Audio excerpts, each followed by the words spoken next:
Daddy, I'm not your claim back. I don't go imagining things. Like Aunt Margaret? Scooby? I said, woman, I don't want to hear another word. Was there something you're hiding? I don't have a goddamn thing to hide. You're just being too goddamn aggressive and demanding. Stories about Elvis and Priscilla Presley seem a dime a dozen lately. Last year, Baz Luhrmann's Elvis biopic, shiny and in my opinion pretty hollow, became a big deal during awards season. A few years ago, we got Michael Shannon playing Elvis, and Kevin Spacey playing Nixon, and Elvis and Nixon. But that's why guys like me are survivors. Guys like this Elvis fellow know underneath all that they're weak. They wither at the first sign of trouble. They just crumble like a sand dune. Several documentaries like The Searcher and The King have come out in the last few years. It seems like even 46 years after his death, we can't get enough of Elvis Presley. Elvis and Priscilla might be compared to JFK and Jackie Kennedy in our undying interest in them as a culture. And, like JFK and Jackie Kennedy, the tragic events that befell them reinforce our desire, it seems, to preserve rather than denigrate an American icon. Elvis stories, even as the truly despicable parts of his life come to light, generally seem to want to preserve his legacy. We are also enamored, not just with superstars, but in the trials and tribulations of fame. This might move us away from the older generations, as culturally speaking, we do frequently want to look more at the loneliness, the alienation, and the gilded cage that comes with that status.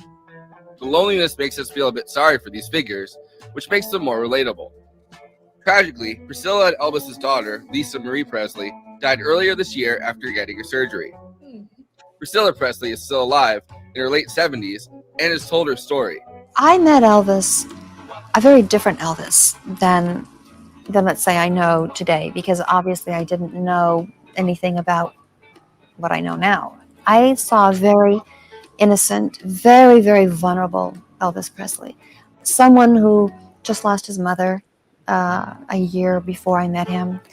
Very insecure on where he was in his music career, in his movie career. Priscilla wrote her love story with Elvis, Elvis and Me, in 1985. Most of the films about Elvis in recent years have looked at Elvis' story either through his eyes or other male characters like Colonel Tom Parker. No, they are not putting a colored boy on the hayride. That's the thing. He's white. He's white? What do you think? However, not many films have given Graceland a female gaze. And Sofia Coppola approached Priscilla to tell that story in this year's biopic, Priscilla. It's tough to make a biopic about someone who's still alive and is presumably expected to sign off on it. Priscilla is the story of a deeply toxic relationship between Priscilla, who was 14 when Elvis meets her, and Elvis, who was 24. Although Priscilla has claimed that for years, Elvis kept her as a virgin, while eventually she lived at Graceland and slept in his bed. Even though I was 14, I was actually a little bit older in life, not in numbers. And that was the attraction. And, you know, people think, oh, it was sex, it was this. Not at all. I never had sex with him. He was very kind, very soft, very loving, but he also respected the fact I was only 14 years old. We were more in mind and thought. They got married when she was 21, and that's when they conceived their child. Sofia Coppola chose to remain pretty faithful to the Elvis and Me book written in 1985 as a conclusive telling of the story. It's a tightrope walk because of Priscilla's involvement and understandable desire to protect her deceased ex-husband's legacy. It's difficult and very difficult to sit and watch a film about you and about your life and about your love. And sorry.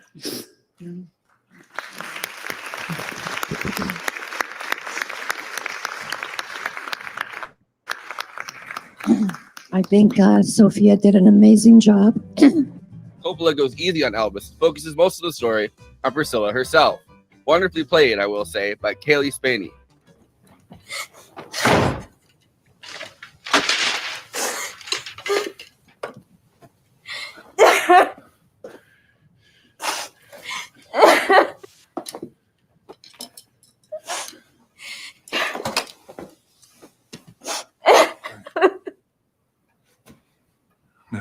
understand.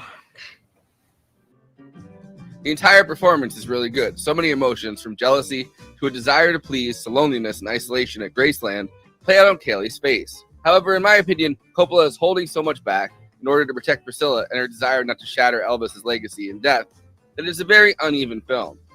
We do get the loneliness and isolation of a girl that's been placed in a position she never should have been. Stuck in Graceland like a gilded cage, known about but kept in the background, as Elvis' selling point is sexual charisma. But we're kept at a distance from the characters, never quite getting the psychological effects that we need to understand this toxic marriage. Elvis is played by Jacob Elordi, and it's a mercurial representation. Elvis goes from distant to love-bombing to hostile and violent within seconds. It's a film that wants to do two things at once that are in tension. It wants to tell you Priscilla's story from her perspective in the way that she has told it, protecting who she wants to protect, and keeping her center stage, while letting the audience into the toxic, abusive, sometimes violent back and forth that characterizes this relationship. Ultimately, doing both things seems pretty impossible. In some ways, it's also ultimately a coming-of-age story. And honestly, I wish we had seen more of that part of it. Yeah, I don't know why I keep coming back to it. Hopefully I'll grow up soon. But I've always been interested in identity and how one finds that. I'm always curious about how people find themselves in situations and how they emerge and who they become. And so Priscilla's story was so rich about that, of her really opening up about how she found herself and being with someone with such a strong identity and then emerged to find her own identity. Priscilla, starting out at age 14, is a quiet, shy, and distinctly lost soul. We get her childhood at an army base in West Germany as a typical representation of post-war army life. Moving around like that is already an alienating experience without moving to a different continent. By the end of the film, Priscilla has what you'd hope she had gotten as a child somewhere, a normal social life with friends and a career. And I wish we had seen more of the transition from Graceland to her escape. The catchiness that it's missing. Watch out! Anyway, before I introduce the panel, please like this video and subscribe to the Movie Night Extravaganza YouTube channel. Hit that bell to get notified whenever we're streaming. Also, we are now monetized, so if you have any pressing questions during this live stream, send us a super chat, which helps me keep the show running, and which I am obligated by international law, human rights law, to answer. We also have a Patreon, patreon.com/Movie Night Extra. All of our after parties are on there forever. Okay, let me introduce the panel. Conan Neutron, host of Protonic Reversal, co-host of Movie Night Extravaganza, and frontman for Conan Neutron and the Secret Friends, neutronfriends.bandcamp.com. Conan Neutron and the Secret Friends has a new split LP with Lung Adult Prom, available now on Bandcamp. Jay Underworld, illustrator, book cover artist, artist for Give Them an Argument, co-host for Movie Night Extravaganza, and Bad Takes. Kristina Oakes, This Barbie is streaming on Twitch, twitch.tv/Cosmopolitics, Twitter, Instagram, and Blue Sky at Cosmopolitics. Send her some subs on Twitch. Rayyvana is a Twitch partner, a Young Turks contributor, a disability rights advocate, and the co-host of Taking the L. I, of course, am your host and the king of rock and roll, Forrest Miller. Let's go, baby. Take this pill. Now, hold on a second. Only one of us on this panel actually plays rock and roll, so I'm going to take issue with that statement. Okay, so let's start. The king of streaming a low energy movie podcast. There you go. So there's always this talk about Priscilla's age and why she was so mature beyond her years for a 14-year-old. And I have a lot of background. Deep. Yeah. And Forrest read Elvis to me, so he probably knows about this too. So Priscilla was born to like a teenage couple. Her mother Anne and her father. Her original last name was Wagner, but he died, I think, serving during World War I, I believe, or something like that. And so when her mother got remarried, she was still like a little military brat. So every time she felt like she was comfortable in a new location, they always had to move. So they would bounce around from place to place to place. So she had to grow up real fast. She was having a lot of younger siblings really quick. She had like 6 other five or you six don't other really see siblings. the other siblings in the Yeah, no. in the movie. Yeah, She in the was an only miniseries, child in Elvis the and movie. Mickey do though. Yeah, that's what it seems like. But she had to grow up really fast, so that's probably why Elvis was mentally attracted to her, because of the fact that she was not only she was American, but she was very mature for her age. I mean, a lot of us had to grow up real fast. So that's something that I related to when I read the book when I was a lot younger and seeing the miniseries and then rewatching this movie and then rereading the book. It's also one of the only American like teenage girls in this West German army base that's from America. Yeah. That, I feel like on one level that's an understandable thing of why it's hard for her to fit in. Yeah, like you see a teenage girl and you're like, I'm gonna bring that teenage girl to Elvis because he's here. Yeah. And the book kind of hammers that home. Like Elvis is just kind of lonely and sitting like he brought his whole he's got the family cultural with him. shorthand of being an American, Yeah. like let's not discount that. And if we remember when Elvis was in the military, his music, there was other, who was going to be the next king of rock and roll? Well, if y'all remember, Jerry Lee Lewis was kind of getting up there, but he made a big mistake that Elvis's team knew how to deal with. The fact that he boasted about marrying his 13-year-old cousin when he was 23. Yeah, exactly. It was something that pretty much dominated like the entire discussion of him for the rest of his life. Yep. And his biopic, Great Balls of Fire. Oh yeah, that was that. I actually kind of enjoyed that one too, but you can't find it best everywhere. movie about testicular inflammation ever. Yeah. The Elephant Man isn't. Yeah, and that's another aspect about the most when, artsy one. She met his real name was Cary Grant, who introduced her to Elvis, but the name is changed in the movie because he embellished a bunch of stories and helped this one author write a different type of story called Child Bride, where it's like, Elvis was selling it, well, Priscilla was giving Curry, sex exchange to meet Elvis and all this other stuff that totally didn't happen. So that's why his name was completely changed for the actual film itself. By the way, when I was going in to see this movie, right, like the first Yelp review was a guy that was clearly like a big Elvis fan. It's like, this goddamn gold digger does not deserve her own movie. And you know what? All the information in this movie is false. Elvis is the most kind, caring individual. He wouldn't abuse no one. 1 star. This was a guy in the theater? This was the first review of the movie. Like when I was looking, gotcha. like, Okay. See if it's any good, because the first thing I saw was Eileen Jones, like her not so didn't care for it. Yeah. And so that review, and I was wondering like what other reviews said. So the first one I clicked on was like just some guy that was clearly like a huge Elvis fan, being like, he was kind, he was caring, he would have never. It was an Elvis impersonator. Yeah, probably. And another thing too is, when Elvis was in the military at the time, people would make announcements when he would show up at the commissary or the PX, because this is when the time that my grandparents, my Uma and Papa met, because he was in the military with Elvis. They were in the same group or whatever, and he couldn't stand the man. My Papa was like, one time we found him in the shower and he was supposed to do some type of training of some sort, and I physically threw the man out of the showers. There's Presley again. Shitting up the operation.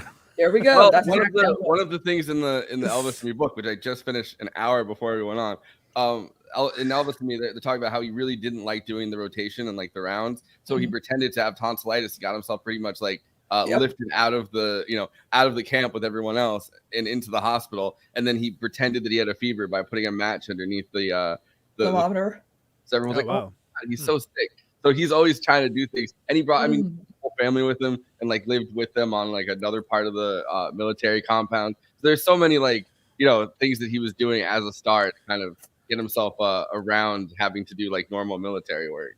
Yeah, I think liking that guy. Now, when they first met, obviously she didn't believe him. She's like, "You don't know Elvis Presley. You don't know who he is." And he's like, "Scout's honor, I do." And I think when they first met, I think he introduced himself as Elvis Pretzel because he was so taken, delicious around her. And I'm like, she's 14. What? Which you don't get any of that in the movie. Which all of this sounds fascinating, and I would have loved to see that movie. Again, the miniseries kind of does it, but he was more smooth. And the guy who played Elvis in the miniseries, I would have liked to try an Elvis Pretzel. Yeah. Yeah, Coming soon from Movie Night Extravaganza, buy our new Elvis pretzels. I love pretzels. That sounds great. Yeah, I have pretzels in the freezer. I imagine I imagine one of those the soft pretzels that you get at like the fair or something, and it's just it's real big. With a side of and it cheese curds. A hunk of burning dough. Yeah. But every time he would sing to her at those parties, like he would always sing to her, look at her, and she's like, ooh.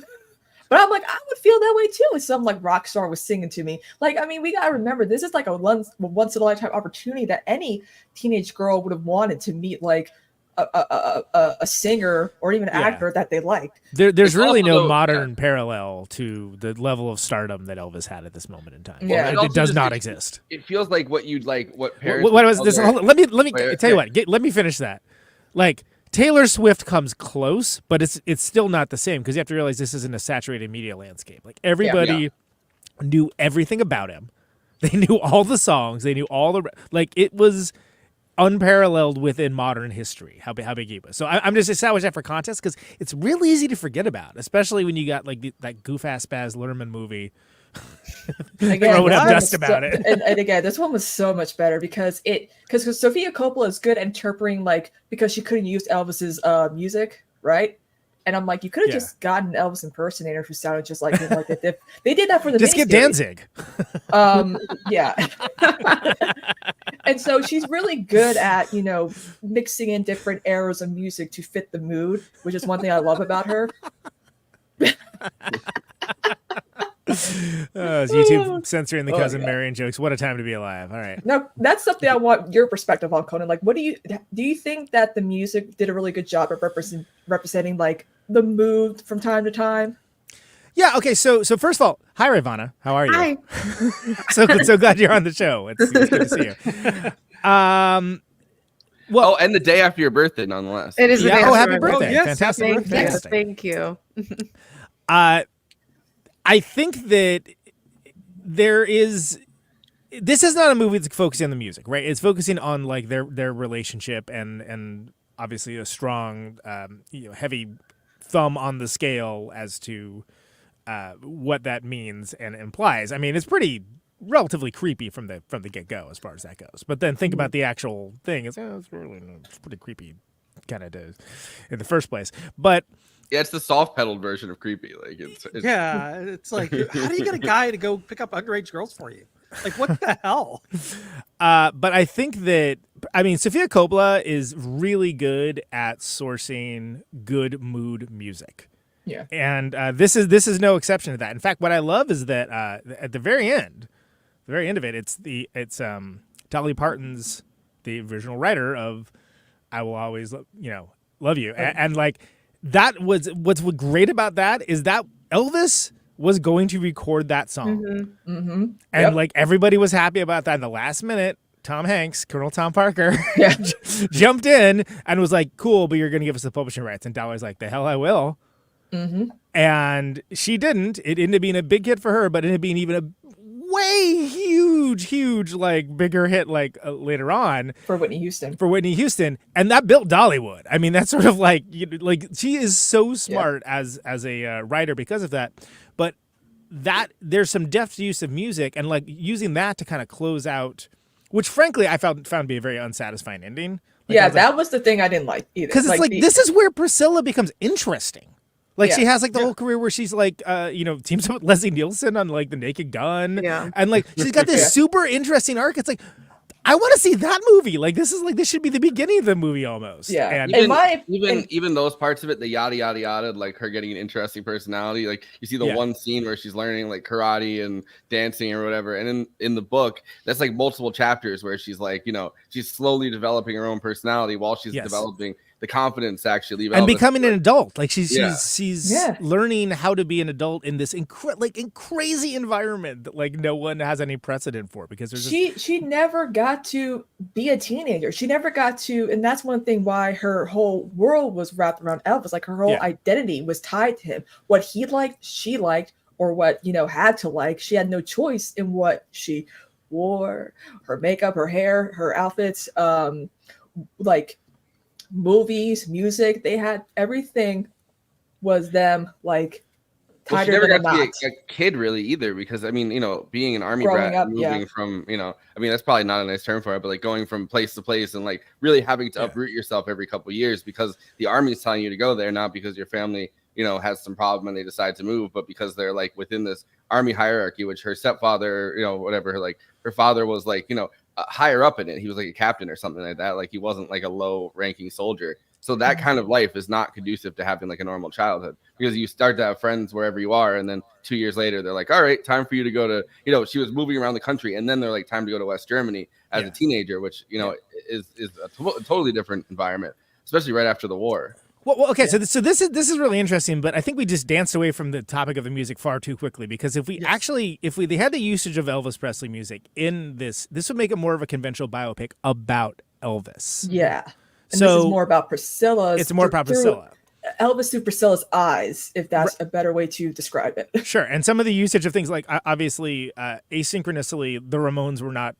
We're not around at that point. So like having "Baby I Love You" in there, it's really good.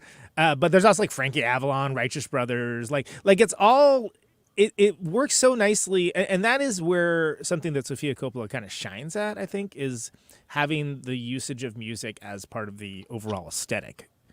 She's really good at that, and that's kind of like across all of her films.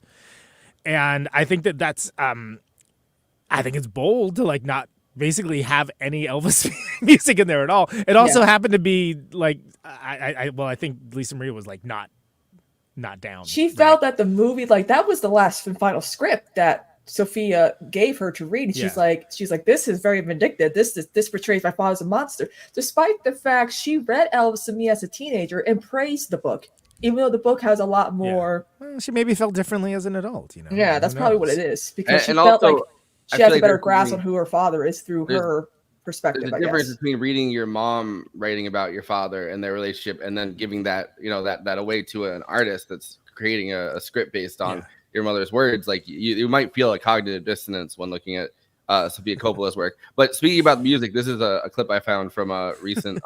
Hey, KT, I thought you wanted Conan's perspective on cousin marriages. I'm against it, actually.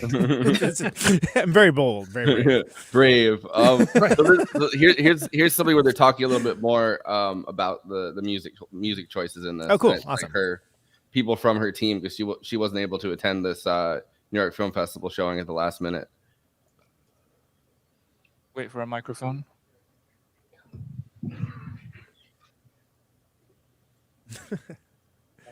Hi, great film. Congratulations, all of you. I'm curious about the music, because there are no Elvis songs. For one thing, was that a problem just with the estate, or clearing financially, or anything, other reasons? Yeah, there was never a lot of Elvis songs, believe it or not, in the film originally. There were a couple of things that we were thinking of doing, and then ultimately we ended up with this. I want to say score, but with this music, because a lot of its source, even stuff that feels like score, is sometimes some things that have been modified. Randall Poster was our music supervisor. Phoenix, who's done probably every film since Somewhere, right? They were involved. They're always kind of involved because Sofia's married to Thomas, who's in the band, and so there's always sort of music. Even when we're shooting the movie, there's music that's played on set. Sometimes it's for mood. Sometimes it's like, oh no, we know that this is this thing that we're going to use. And so it was a long road, believe it or not. Like, even though we knew there were certain cues, we were still swapping stuff out at the 11th hour, to try some new thing. And it was we couldn't really, it was something that we decided to steer away from.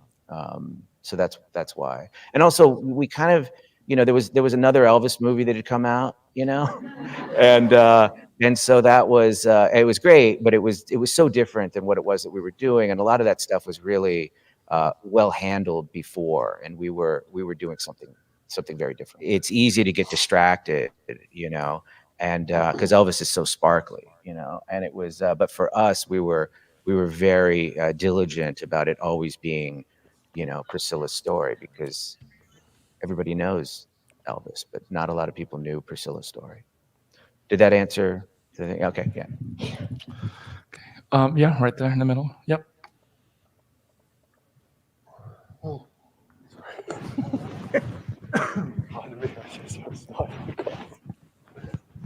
So this is for Cailee and Jacob. Hi. You've already mentioned how important costuming was, but I'm wondering if there was any specific article of clothing, a specific way that makeup was done, hair was done, that would really get you into character.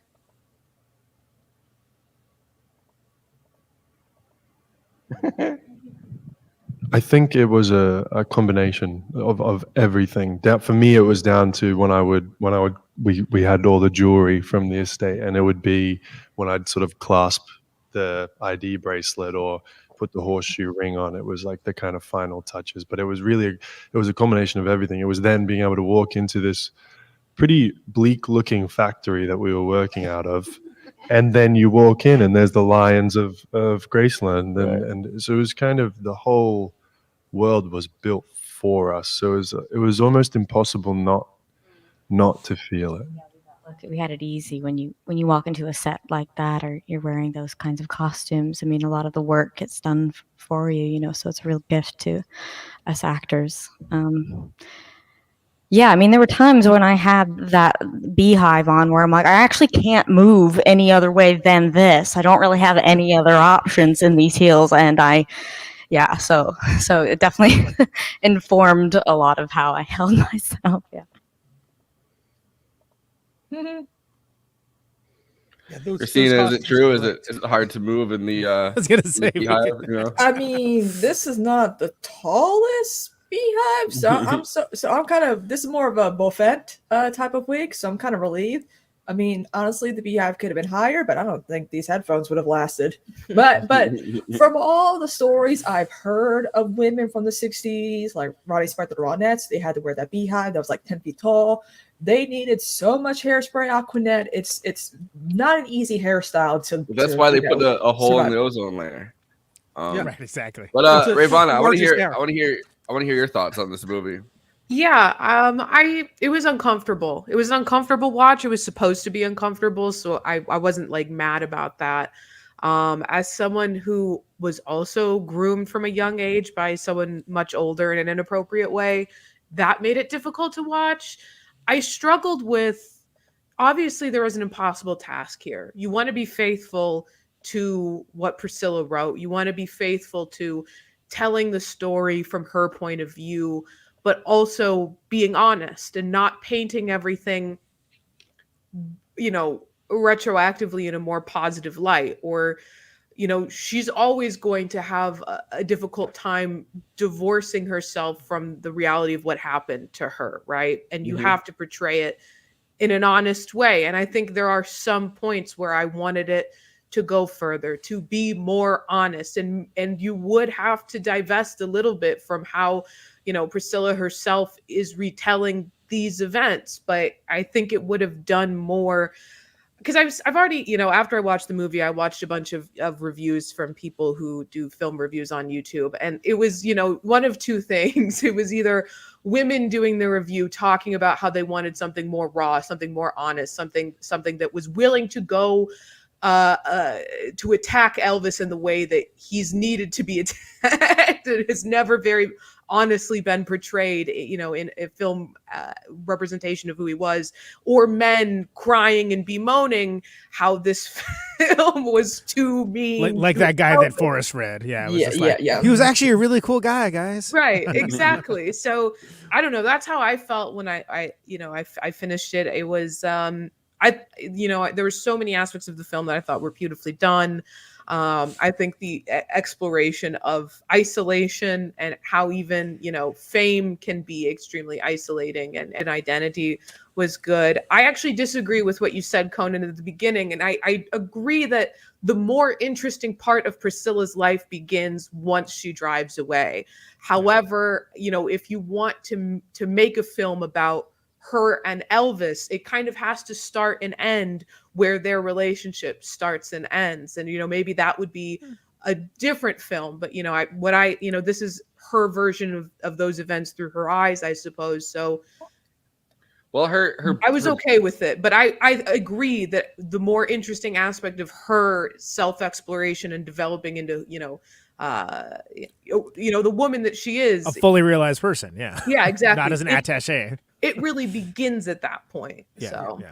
Well, her book starts when Elvis dies, which is kind of an interesting place to start it. Like the first chapter, or like the introduction or whatever, is Elvis has just died, and her daughter kind of is at Graceland and like is dealing with it, and they're not telling the daughter that Elvis has died, and everyone's kind of running around frantically, and they call her on the phone. They don't want to tell her everything that's happened. So the book kind of starts from that place, and I feel like that would be an interesting place to start a movie. Although it's I'm sure they didn't want to show Elvis dying because it would have taken her into like this downward spiral, probably having to see that again. But at the same time, that's one reason that like it's hard to make a movie about something like this when the person's still alive and they have to kind of sign off on it. Like I don't really know how you do that while being faithful to a story like this. Right.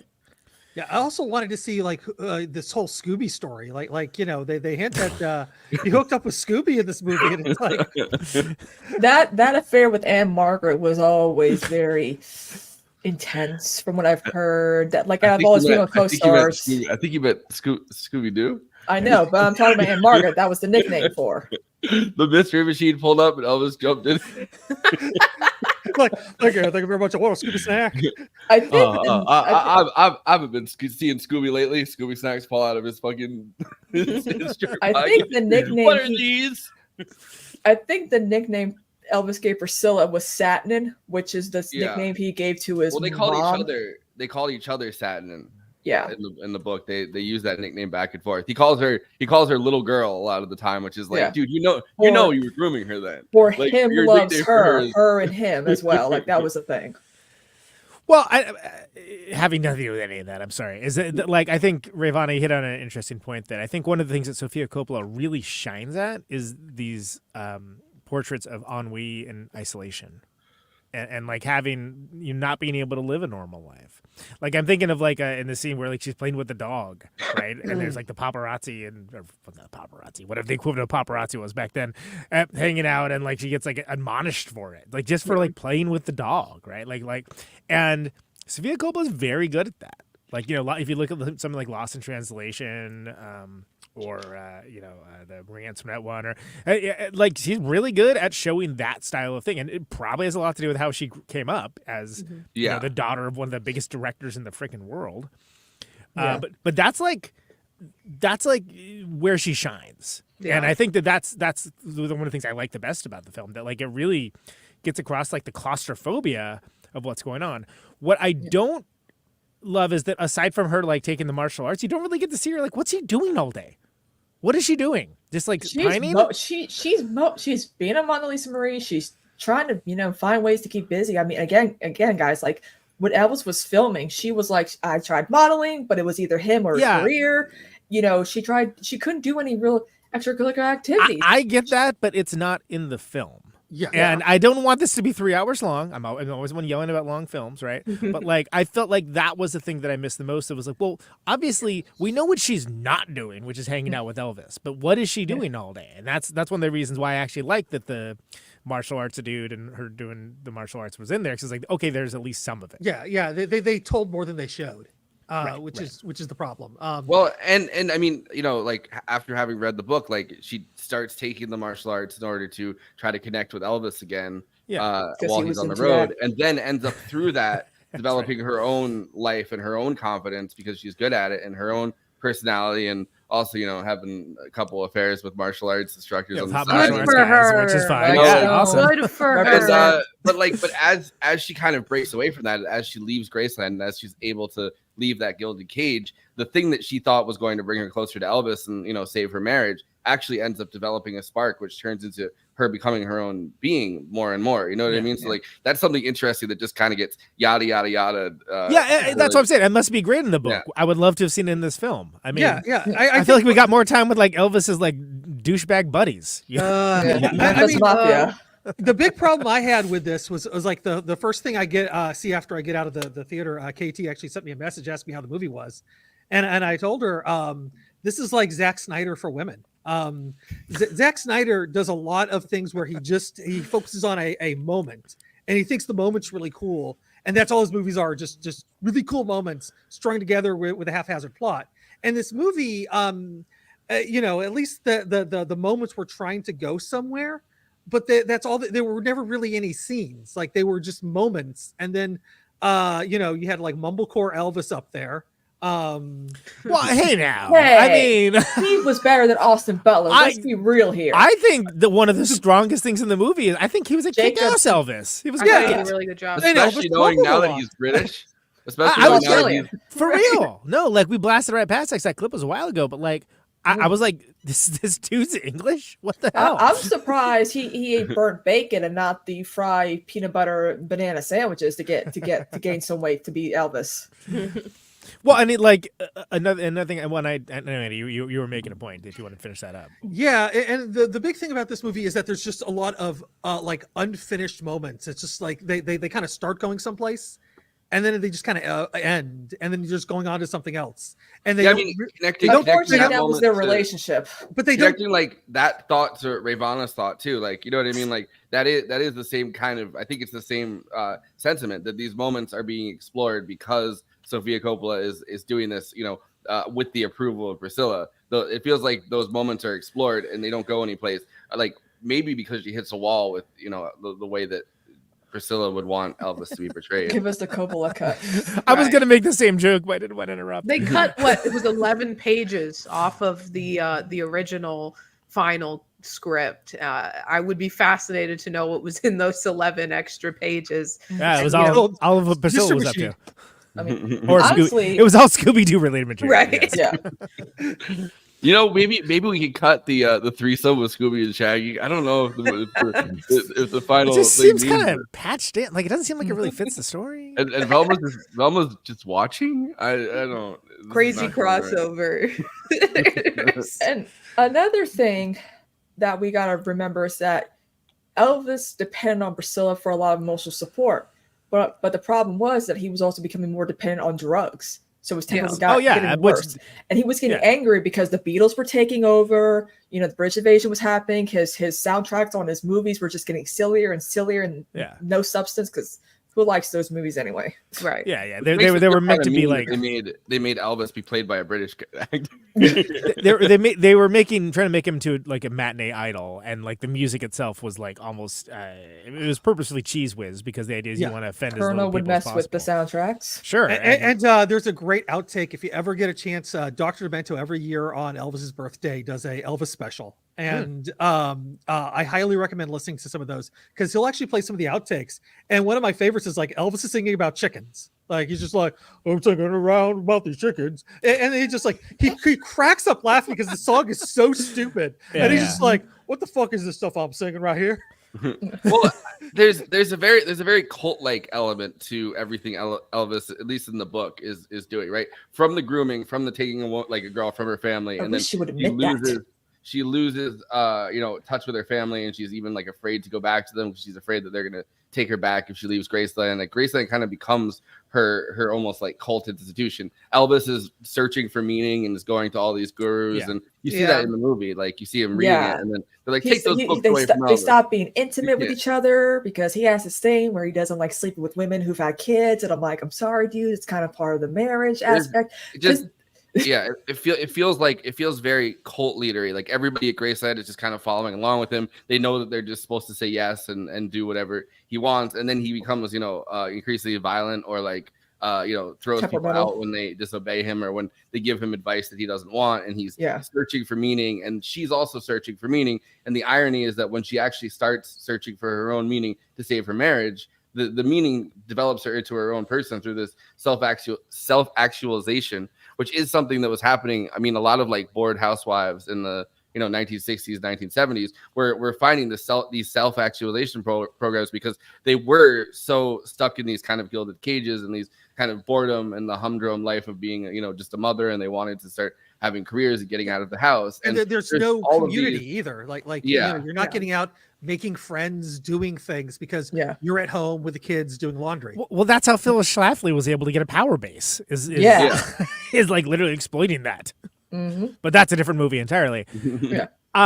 Or I TV think- series on FX, which is very good. I love Highly it. recommended. I think all that's very important for context too, because again, in modern context of like all this stuff is like, you know, lifetimes ago for where we're at now. We have entirely different screwed up problems.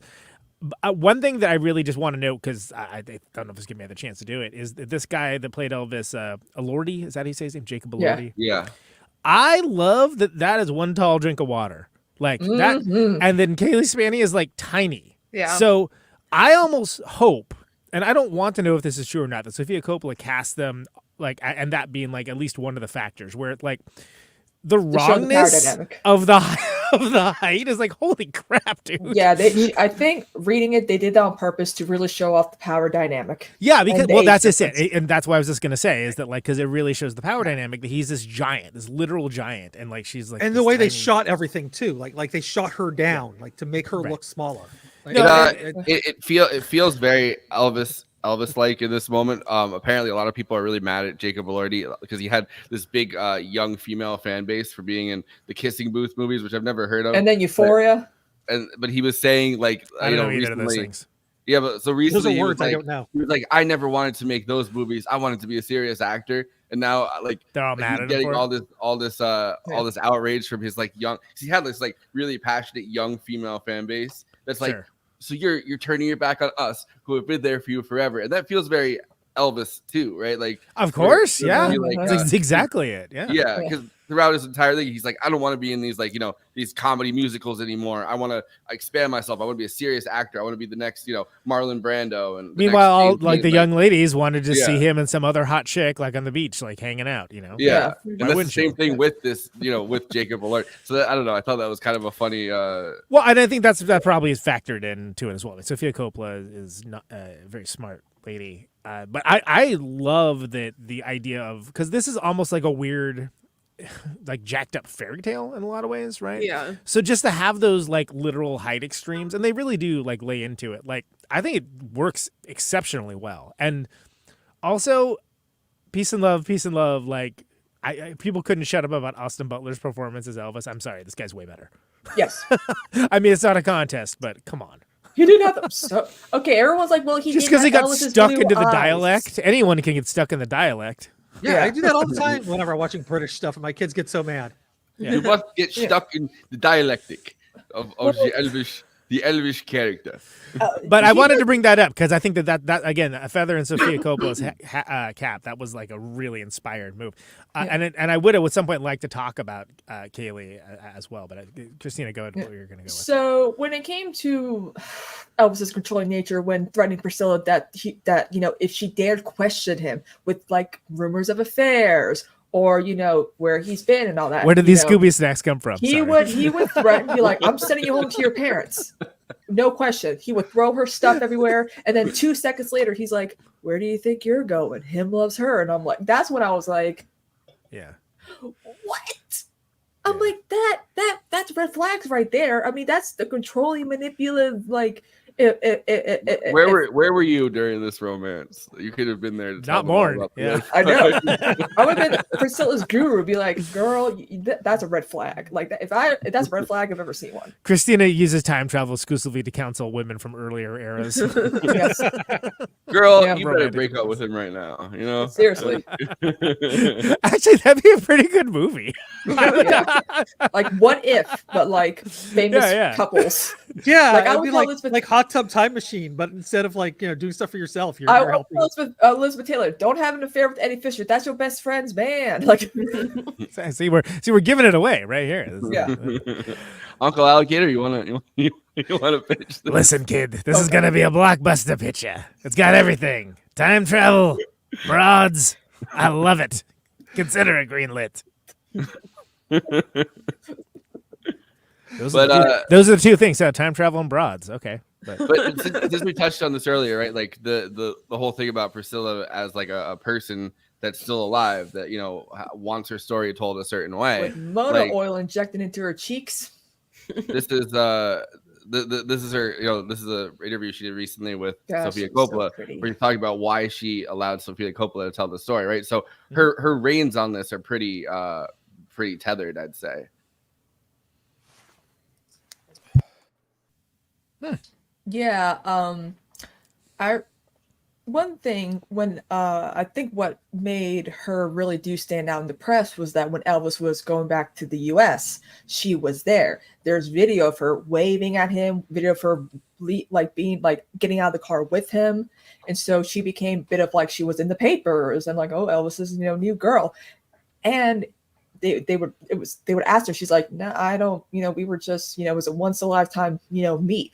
But when he came back to the States, he was interviewed about this little girl that he was seeing, which was Priscilla. But he's like, there was no big romance. Her father was in the Air Force as well. And, she was just a fan.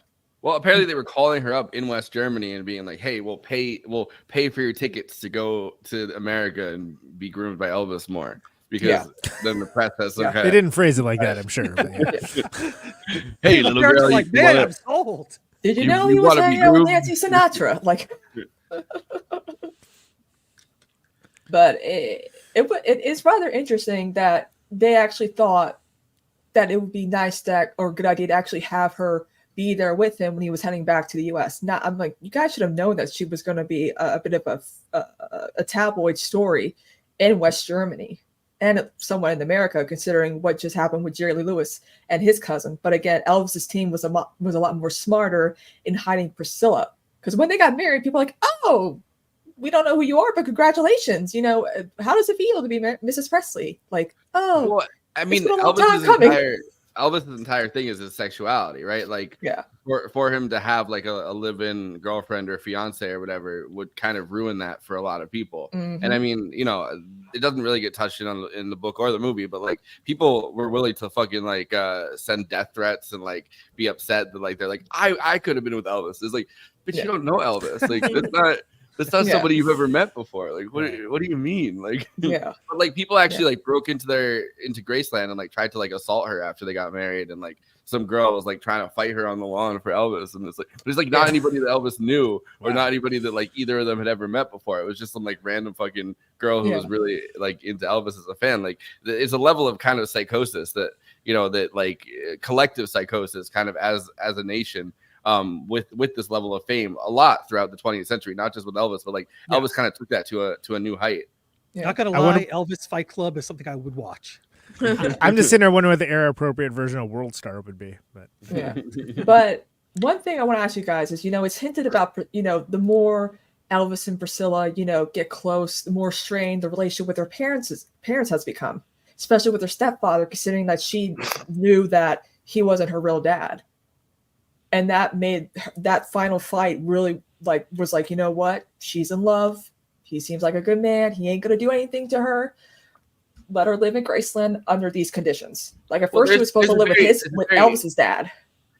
Like what I was saying earlier with kind of like a cult leader kind of thing, like the kind of person that knows to use those titles of respect and like knows how to manipulate, older men like a father by being like, sir, captain, I'll take great care. Like it totally shifts their personality to kind of be this deferential person in order to manipulate. Like that is its own dynamic, I think. And like I don't know, like if I ever had a daughter, which I hope to God I never fucking have kids, but like if I ever had a daughter, like I like that's the kind of person that I would watch out for more than somebody who kind of is capable of like being themselves around you. Right. You know what I mean? Like, 'cause it's a superficial dynamic that definitely comes from a place of manipulation. you just have to wear those full body condoms like Priscilla Presley and Leslie Nielsen. Also, I love how that character is like always. Notice how he mentions his wife every time too. Well, me and my wife could blah blah blah. Like he makes a special point of mentioning it like every time, which I think is like subtle and well, and you could chalk it up to. That a kid didn't get kidnapped when some guy comes around, some stranger, and is like, I could take your girlfriend to meet Elvis. Like, but I think that's like, the way that I actually like that a lot because the way it's shot, like there's a certain amount of like you're just gonna chalk something up like, oh well, those were different times, right? And then like gets to the point of like, why does he keep mentioning his wife? And it's like, well, why do you think? Like it's like he's trying to like establish that like it doesn't need to be a supervised situation, so Yeah. Like you guys spend, the time that you spend together, what do you do? And she's like, well, I think my husband needs, and he's like, no, I mean, what do you do? And I'm like, come on, Paul, you know what they're doing. They're making out, chatting, making out. You know what they're doing. Well, the book also has like talk about the Bible. This really terrifying moment that she writes about where Elvis lets one of his friends, the one time Elvis lets one of his friends drive Priscilla home, the And he guy almost tries rapes to her. rape her. Mhm, Yeah, yeah. in the car, That and guy. is like all over her, and is like touching her, and she's trying to escape, and finally in the book she says he gives up because she's she's screaming and manages to like kind of push him off, but then Elvis kind of throws the guy out, but she's wondering throughout this entire time if she's just kind of supposed to be like this groupie that Elvis is kind of just passing around to his friends, and like if it was purposeful that Elvis let him let this guy take her home, and like all of this kind of stuff is you can't really translate it into a movie, right? Like all of this personal monologue is kind of impossible to translate into a movie from the form Which of is why this there's a miniseries. Well, even the miniseries, right? Like it's hard to translate all of her feelings that she's putting into this book on paper into any kind of like anything that's because it's a not complicated her writing it story, all and like down. she's a human being that Yeah. contains multitudes, and you're trying to tell the same story about like one of the biggest pop stars in the history of modern culture, Yeah. like Yeah. as a That still side has character. guys. That still has guys defending in the Yeah, who comments. still has Who still has reply shooters. guys. Who still has shooters. Exactly. After all Yeah. these years, I Leslie Nielsen will return. I'm putting together a team. But you know what? in the Priscilla end- 2.5. Priscilla 2.5. The smell of fear. But for the podcast people, the comment is Leslie Nielsen should have been in the post-credit scene like the Avengers movie. Fantastic. Honestly, Yes, I will say absolutely. it's a good thing that Elvis wanted to wait until they were married to finally have sex with her, because Lisa Marie deadass was conceived on their wedding night, was born exactly 9 months later. Yeah, No joke. I think Python did it better, where it's we only had sex twice, and we have 2 children. By the way, I get that my vibe from the film, and it's just like, but they didn't actually spell it out. I'm just like, well, that's interesting. Like, what are we dealing with this information? Like, Has again, sex it was- once. It was a moment, but it wasn't a Has sex once dies. It's like, Well, we only have no, one challenge. My Leslie Nielsen Avengers post-credit scene, by the way, would have been Leslie Nielsen as like the serious actor touching the fart machine for the first time and having it go off, and then the movie just like it cuts to black. Yeah, there you go. So we wanted to talk about. I know we wanted to talk about Cailee, and Yes. We haven't at all, and we're like almost an hour in. So I have. I'm pretty I have a sure she's couple in this theories. movie, isn't she? Priscilla without Priscilla. Yeah, I gotta say, like, she really carried this movie too. Like, Yeah. Oh yeah, she's great. Yeah, As a- there's a lot she- as a newbie. Yeah, and I mean, even though there's a lot of the problems of the film, like she does actually carry the film, and you pay attention to her whenever she's on screen, even though like she's a very quiet and subdued character. She's also, I don't know if anyone else is familiar with the other stuff she's done. Like she was in the Bad Times at the El Royale. She's really good at that. But she like is a kid. She's the younger kid. She's like a kid there. But she's really great in Devs, which is utterly fantastic. It is not a movie, but it's an Alex Garland joint, and maybe my favorite one of his. And her character is like she plays a character who's a dude, or like presenting as trans at bare minimum, and she's really great in that too. And this is like such an uber femme role, right? The most femme of femme roles that you could possibly do. She's gonna get some awards for like best newcomer, new like rising star probably for this film. I mean, I'm pretty well deserved. She was fantastic in it, and like the fact that like I actually had to look up, be like, was it like a different actress as a kid? And it's like no, that was like literally just like makeup, lighting, like costuming, and her acting ability. And I think that was she goes that's between incredible. she goes between 13 here and like 20 something, like what I mean, like it's kind of it's a range, and her And it posture works. throughout it changes, like yeah. Well, she has that kind of cherubic kind of thing going on naturally anyway, so I guess you can pull that off. I mean, I was very impressed, like top to bottom with Cailee. So anyway, let's hear about it. Press T to B, top to bottom. Exactly. Yeah. Cailee, can you say a little bit about how you approached the role? I mean, something that Yuri said about, the film covering a certain span of time is important. I mean, the Priscilla at the end of the film is very different from the one we meet at the start. Yeah, I think that was something that was really important to map out before we went into the filming process because, we only shot this film in 30 days and just sort of flying by the seat of our pants. So I think, obviously that is the movie, is her arc and her journey with this man and finding herself at the end. So that was definitely something I tried to spend as much time as I could. And then once it's just like the jumping out of the airplane analogy, it's exactly what happened. You just sort of had to cross your fingers and hope that your homework really comes through. But I will say, Stacey did such a beautiful job, and that was such a grounding piece in. You're welcome. And sort of keeping my head on straight on where I was, and in the morning I'd be pregnant, and then after lunch I'd be 14 years old. So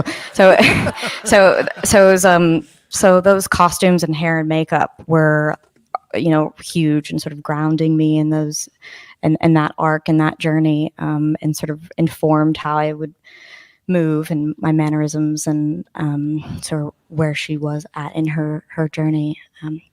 So when you're playing, a real life person,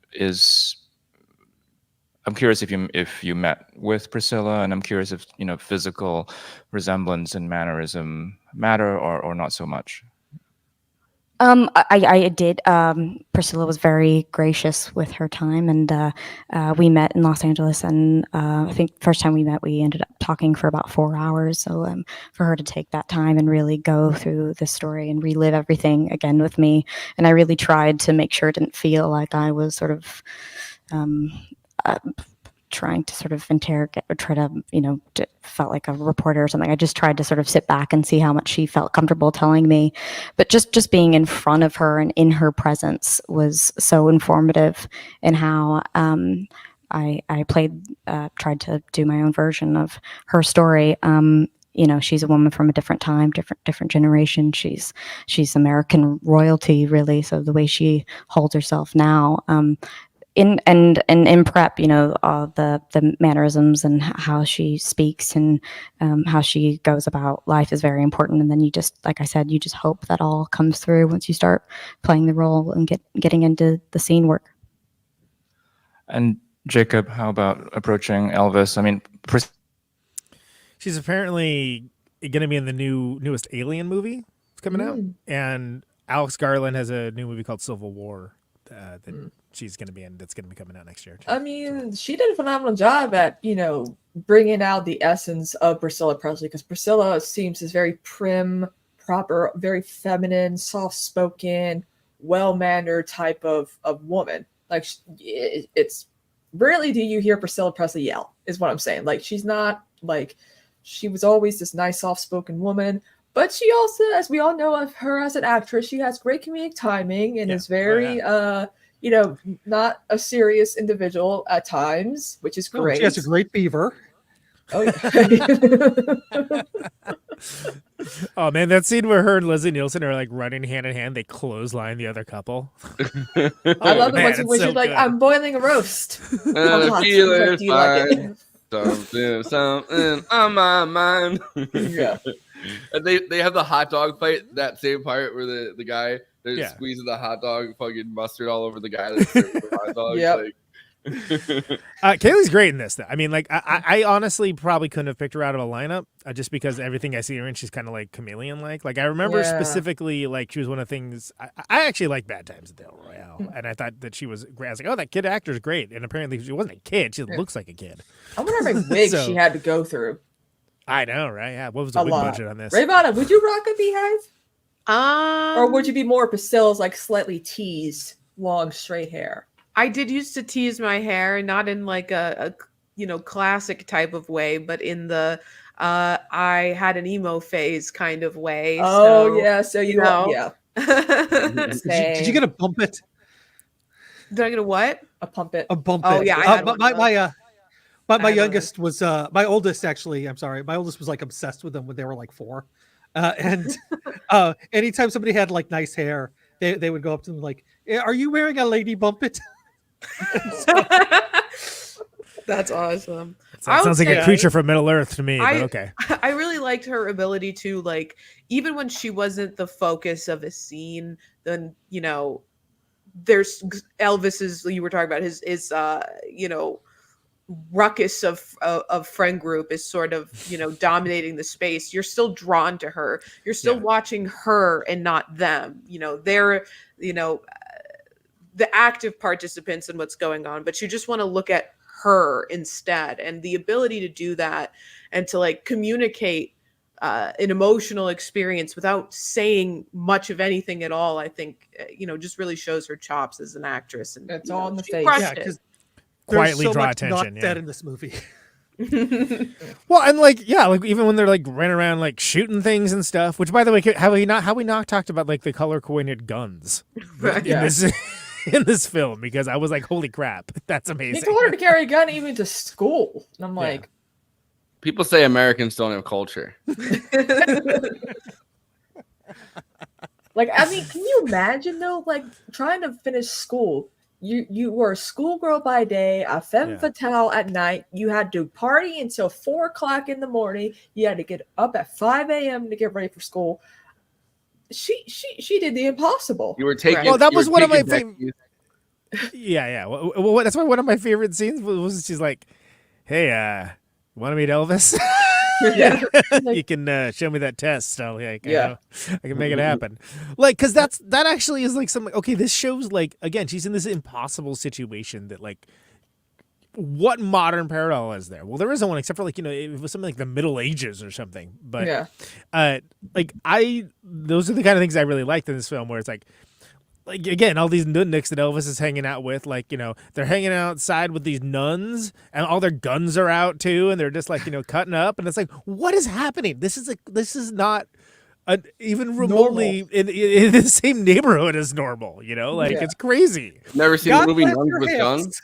And the nuns are starstruck too, which I love. I know, too. they're like, Great. oh, Elvis. I love the line the nun says. She's like, I think God really did bless those hips. Like, oh yeah, that's right. I forgot about that. Yeah. Well, I mean, you know, nuns are people too, right? Like, they're not. I mean, we covered Benedetta. I remember. I just feel like Elvis is kind of one of those interesting cultural phenomenon where like it's the appeal is so universal, even among people who don't really want to admit most of the time that they're enamored by those moving hips, right? Like, yeah. Honestly, I think the best sequel to this movie would be what Lisa Marie, from her perspective of being with Michael Jackson, because those are almost parallel in a weird way. But a lot of people are like, did you marry him because, you know, your mom married the biggest star of her time? And she's like, no, it was something that my mom was against, and I did it anyway. Like, woo-wee, mom doesn't like this. Let's go. Like, that was always their kind of relationship as mother and daughter, close but strained. And I kind of wish that this movie did show more of the like mothering Priscilla did with Lisa Marie up until like Elvis's death. And I feel like Elvis's death was kind of missing, because I don't think the movie Elvis and Priscilla don't necessarily end until he actually dies, because they're always constantly in each other's lives, despite him having and even girlfriends. after death, like he's a big specter over her shoulder. Yeah. They always have to ask, like, oh, what was it like meeting Elvis? What were you two doing in the bedroom? What was it like, you know, blah, blah, blah, blah, blah. And I would be annoyed, but I think there comes a time when you have to accept that that's part of like your life, and you have to just talk about it when people get asked about it. It's kind of like with Lisa Marie and Michael Jackson's relationship. She just got, you know. I mean, talk about annoying. Like, how about Elvis reading Bible verses at her? Yeah. Like, I mean, Jesus. And she's like, I just want to have sex. Like, come on, dude. Yeah. Like, I just want to Bible. bone down, and you're reading Bibles at me. That's like that meme that everybody posts where it's like, babe, come on. And it's the crying girl, and he's like, 1 second, I gotta defend Stalin on Twitter, but instead it's Elvis being like, 1 second, I gotta keep reading these Bible verses. But even when he's, you know, a born again, whatever, he was out sleeping around with groupies while she was at home, because he didn't like the idea of having sex with her, because, you know, a baby came out of her. And I'm like, that's so hypocritical, because that's put the part of baby one of there. the reasons why their marriage fell apart. Because she didn't want the mansion. She didn't want Graceland. She didn't want the jewelry, the furs, the outfits, the vacation home. She just wanted Elvis. Yeah. But she couldn't even, she can't even give him a glass of water. He has to press a button for that. Their But relationship. I think some of that gets over in this film, I think, but I don't think enough of it does. And I think that's mostly not from the Elvis side, actually, but I think mostly from the fact that other than, again, the pining by the window thing that Sofia Coppola excels at, like, you just don't see enough of what Priscilla's feeling or what her days are like, what these empty days are like. Yeah. And I think that, again, I don't want this movie to be longer. It's plenty long as it is, but like that's like probably one of my biggest complaints is that, like, I feel like it would have been much, because obviously Cailee's so great in the role that I think, like, you want more of her. You would want some more of that. Yeah, because sure. we don't really get a feel for her, at the beginning of the film, like who she was before Elvis. And how there really Elvis, she a child is what she is. Right, she was a literal child. Again, like come on, like who is anybody at the age of 13? I mean, There's a military brat. You still have your dreams and whatnot, and there was nothing to kind of like give you like give you a sense of who she was before Elvis, what it was that made that the grooming pimp, I guess I'm going to call him, who came up and recruited her. Sergeant Grooming Pimp to you, by the way. Okay, yeah. Sorry. I mean, the book, to be fair, doesn't really. There isn't much like she's a kid.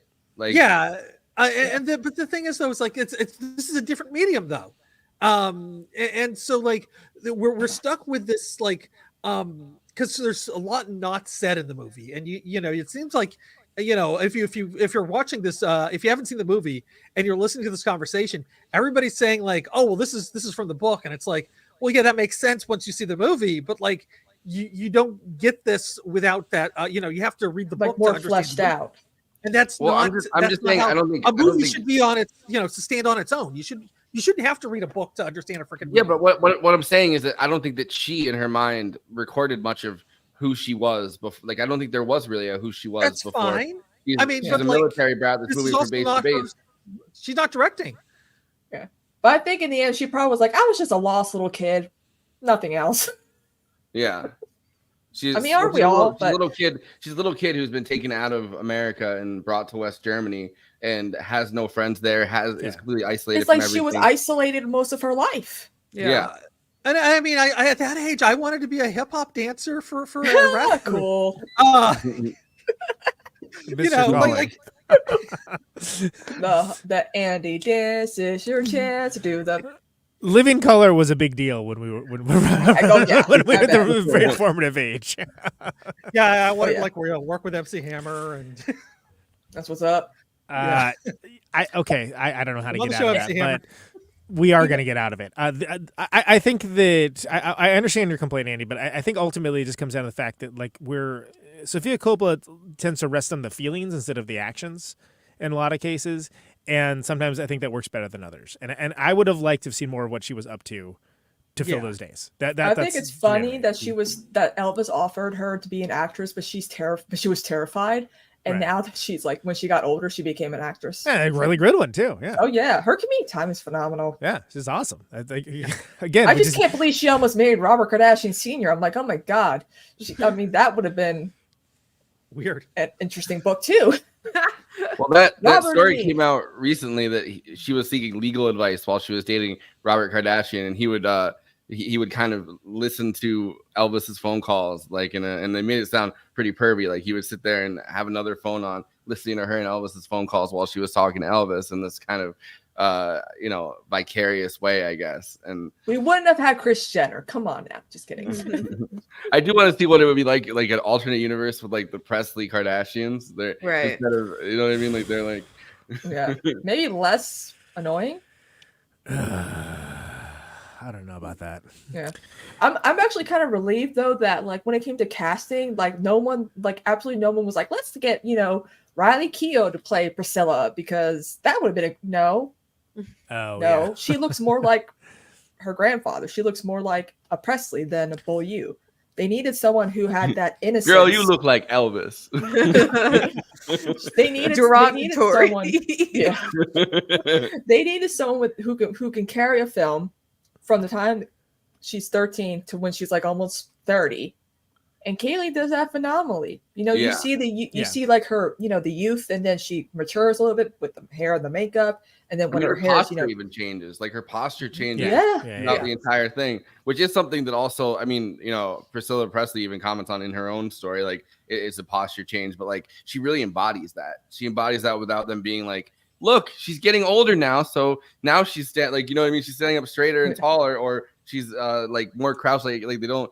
I mean, they kind of point out when they're like, "Isn't that girl pretty young?" Which I thought was kind of funny. That's how they allude to the grooming. They're like, "Wow, that girl sure is young that Elvis is with." So Rayyvana, you touched on the fact that there, with some of the debate on this, that you thought that some people were kind of like mad at the grooming element. I thought it almost like was too heavy-handed with it in some ways, but also just kind of like weirdly oblique in other ways, where it's like, well, if you're gonna do this, then like commit to it. Yeah.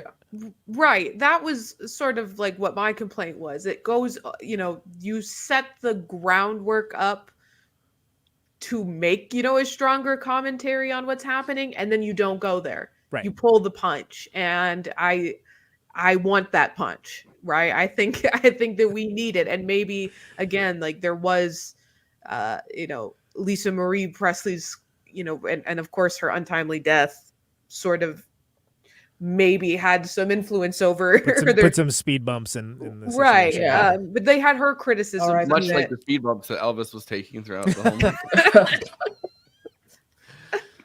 So yeah, I don't know. I was disappointed a little bit. I do wonder, because it's a creepy vibe. Like it is sort of like it's sort of like when I started in with that, I was like, oh, is it all going to be like To Catch a Predator? Like what's happening right now? Where's Anson popped out of the corner? Yeah, kind of just like hanging out, sort Get of to the like chopper. at the diner, right? And then they're like, "Oh, hello, little girl. You don't know me, but my name, like, and of course, it was like stranger danger, stranger danger."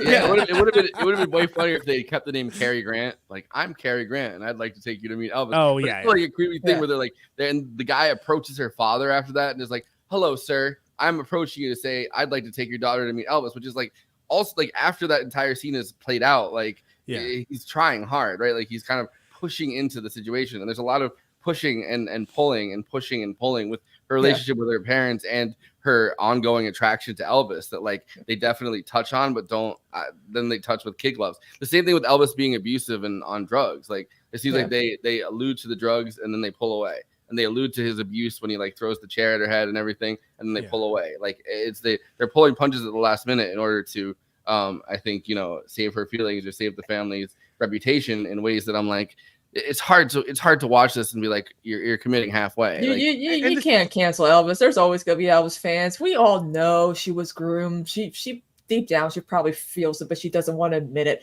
I mean, I just wonder what it would have been like with Lisa Marie still alive. How she would, I mean, we all know how she felt, but I wonder if she, would have, been even more against it after watching it, or being like, oh, you treat, but even then, that was the final script. So she criticized it for being too anti-Elvis, but we all know that they didn't go far enough. Anti-Elvis bias. I understand that you have to be careful, like with the family's estate, right? That was the issue. But to some extent, I don't fucking care what Lisa Marie Presley thinks about. She wasn't there for most of this story, and she doesn't remember the very early parts of her life where she was there. And I mean, obviously she's in the movie. Very not baby important character, a literal infant. But so it's like, and you have to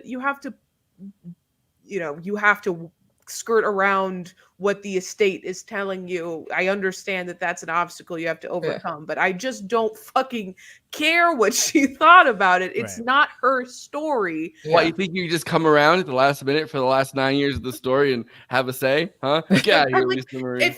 If they were making a movie about how my parents met, like my input on it is irrelevant. I wasn't fucking there. Exactly. My sister would be more involved in the film because she's 7 years older than me. There's there's just like a desire to preserve a legacy, I think, and I think that as a culture we kind of bump against this wall a lot. Like the with the Kennedys as a good example, right? Like people are really angry at anyone that tries to like burn down Camelot and our collective memory of that, or like our collective memory of a lot of things. Like there's and the internet's kind of made it worse because every fucking person has a voice and an opinion now when they don't really need to. And it's just somebody online being like, y'all treated Elvis like shit in this movie. Don't go see it. And now that like the backlash with Elvis fans getting into this because they're kind of aggressive and especially they're fans of the Elvis film by Baz Luhrmann because there's always just Elvis. There's this competition between the two. Oh, you mean people? You mean people with bad taste? I hated that film. And I mean, there was like a lot of build up to the Priscilla film, right? That it was like, is this going to be the anti Elvis? And it's like, I don't think it's trying to be a commentary whatsoever on the fucking Elvis movie. Exactly. It's its own story. It's doing its own thing completely. Yeah. Like, why we got or not doing it as the case may be, but yeah. It's just stupid to be like, Olivia was a better Priscilla than Cailee could. And I'm like, first of all, the actress who played Priscilla in Elvis didn't really have much of a role in the film to begin with because it's an Elvis movie. Yeah, and it's basically an Instagram reel too. So and I think other thing this movie does well is it gets across like teenage yearning, really well. Which again, this is another Sofia Coppola catnip situation. Like she's real good at that. Like for whatever reason, like she's just like that's one of the things that she's like really excellent at doing. And again, there's the unsettling nature of like the age difference. You never really stop thinking about it. Yeah. Like it becomes near the end, you're like wow, basically like she pretty much had her childhood stolen, like, willingly given up, but like also her childhood stolen. So much happened before she was even 30, and I'm over here like. I'm 30. I haven't lived that life. Yo, Jacob, whatever your name is. What up? Yeah. I got Melissa Dale Neal here. This is my friend Melissa. I agree with the general consensus. This movie felt like it was holding back on all the pivotal scenes, still waiting for a really gritty Elvis film. Definitely. Like that one miniseries with Jonathan Rhys Meyers is probably good. Somebody shouted out Bubba Hotep really early on, I think too, which I actually think Bubba Hotep is awesome, but it's a very different kind of movie. Yeah, it's kind of the best Elvis movie I've ever seen, but but like, it's. I mean, the Luhrmann movie is basically about Colonel Tom Parker anyway. Yeah. And this is like, I never watched it. It's. And there's this, and it's like it's ostensibly about Priscilla. $7.99 back or $6.99. It's about Priscilla's in a lot of ways, right? And but it's more about like being that like dynamic. a sad cage bird. Yeah. Right. And like I do agree that I think it does feel weird that like it goes far and then it doesn't go far enough at all, and it's like, well, like. Like, look, we're covering Buffalo 66 later this month. It's like Buffalo 66 is way riskier as far as like, what it pulls off. And that's just Vincent Gallo being Vincent Gallo. He's a whole separate discussion. I've been getting a disproportionate amount of Buffalo 66 screenshot like things on Facebook, like because really? Like all these different movie groups since we talked about. They scan your thing, and I guess Buffalo 66 really is something that pops up high in the algorithm. There you go. But it's wild that, like, with so much of this, like, I just feel like it doesn't end. It doesn't like really end. It's sort of like, but then again, the musical choice for the ending is perfect, but for it in multiple ways. But like, I don't know. It just feels like Priscilla deserved a better ending than it had. And I don't have an answer for what that would be because I think this is a very fraught story and like you have to pay me money. I know how it should have ended. Write it. What? Okay, so and this is kind of how the miniseries ended, but I feel like this is a perfect ending. Okay. So it's like 1977. It's months before Elvis dies. It ends with Conan Neutron being born.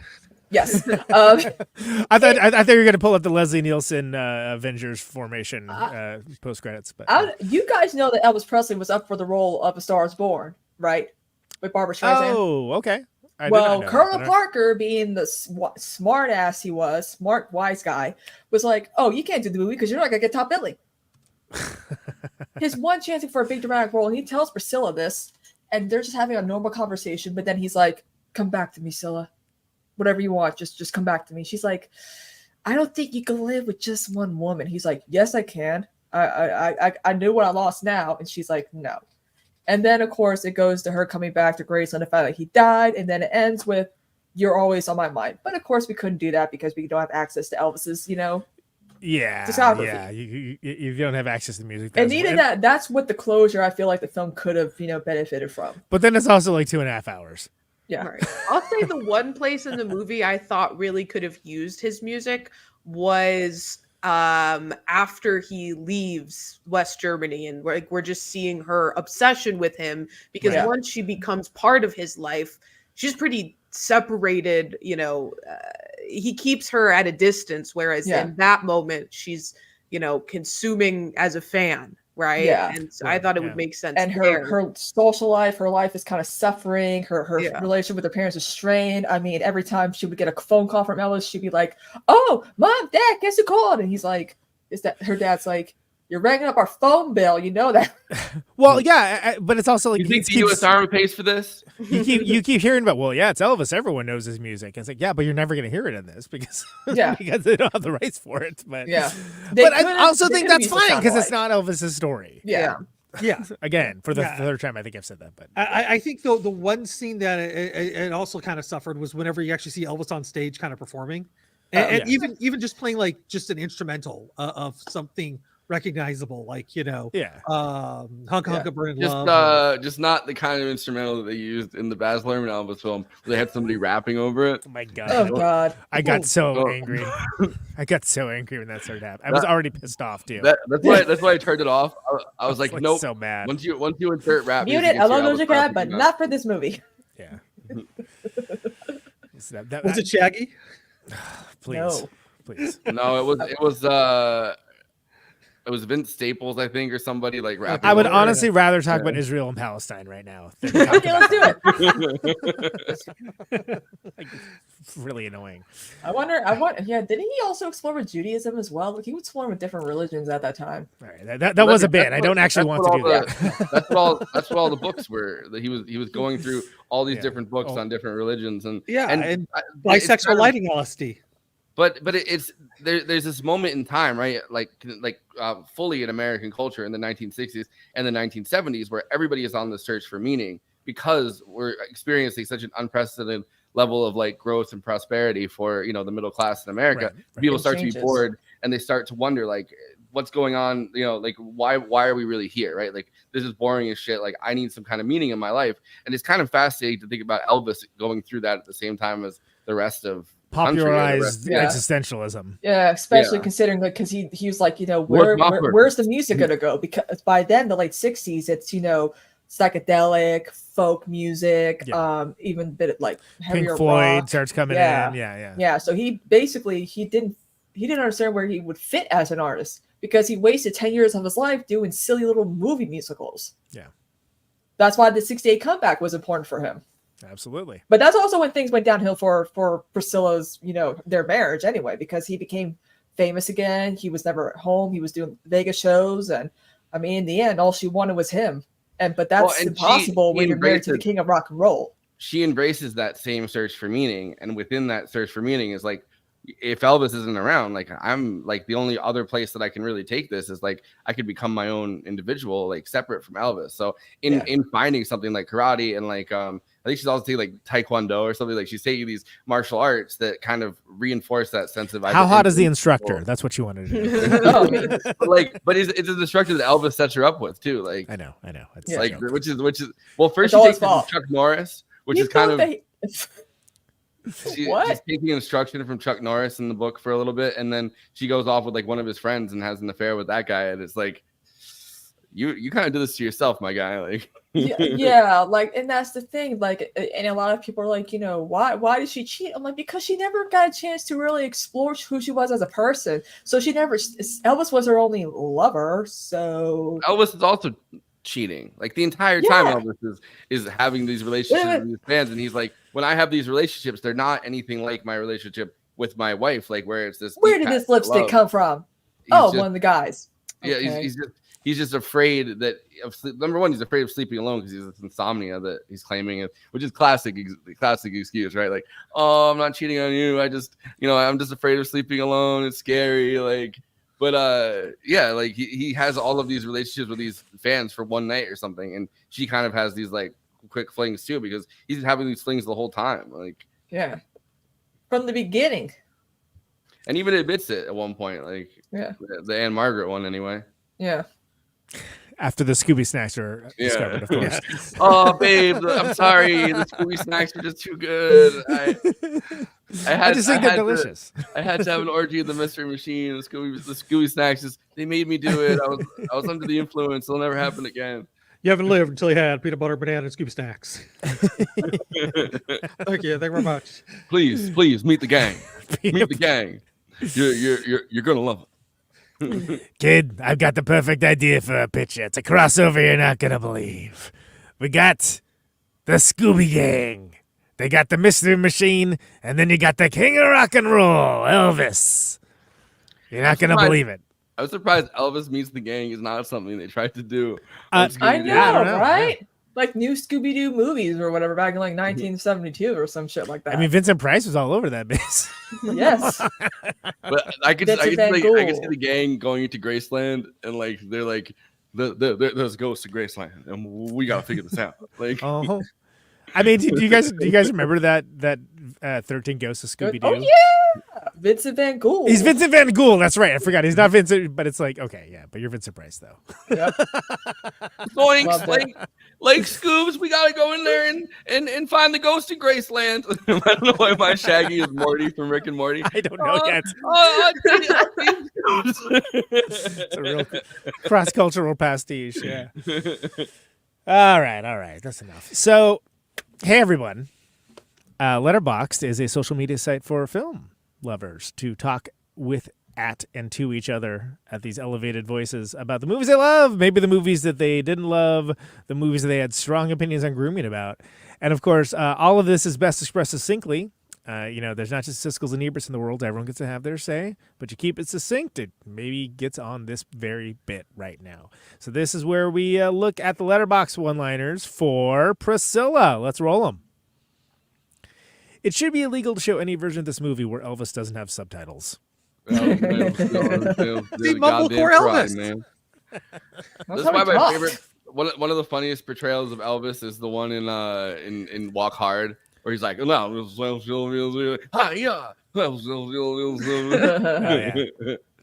good." I still think it's the best depiction so far. Need a man that'll buy me a gun for every outfit. True. Yo, those outfits were on fleek, as the kids say. They're pretty fire. The kids don't say that. They don't. Yeah, we don't. Say as 2022 Elvis would have said, those outfits are on fleek, man.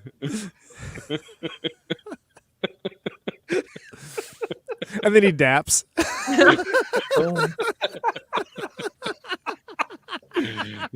I can floss real well because I know how You to. capping. It's on my hips. I can floss. Don't forget to like and subscribe, baby.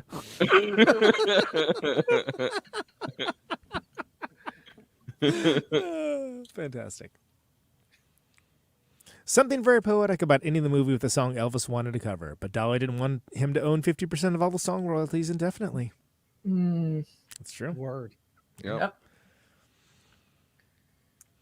When Priscilla finally told Elvis, "I'm leaving," a woman in the audience murmured, "Yes," and everyone in the theater laughed. It's nice to be around people. Thank you, Operation Warp Speed. Thank you, Operation Warp Speed. You gave us the jab, and we'll always be thankful. Thank you for the jab. I'm sorry. Elvis would have been an anti-vaxxer, though. Let's be honest.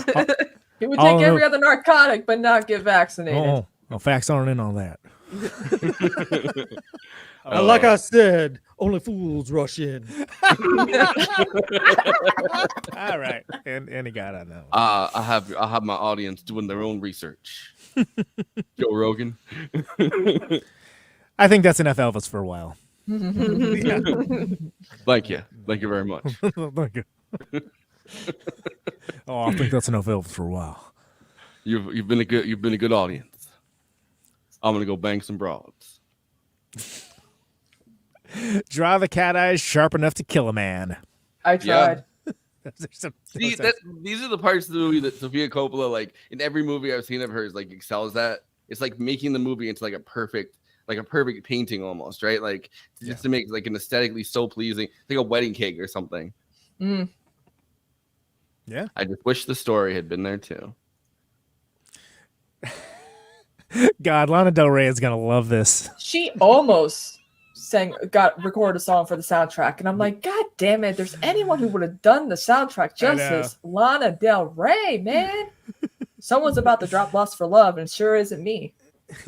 Someone like in the book, one of the lines is like, because I was thinking about this. One of the lines she writes is like, "Hey, baby, be sure to smash that like button and ring the bell for notifications." No, one of the lines is like, I was his Lady Lolita or something, and I was like, Lana Del Rey would have loved this. Yes. Hey Lolita, hey, hey Lolita, hey. I just know their bed is full of crumbs. That's my favorite. It's my favorite. I've fallen asleep eating a sandwich again. There's so much breakfast and lunch and dinner in bed. Oh my God. They gotta change the sheets every day. Yeah. Like, get me that Spanish omelet. I'm gonna eat that baby in bed. Oh, give some coffee cake to go with this. Lord have mercy.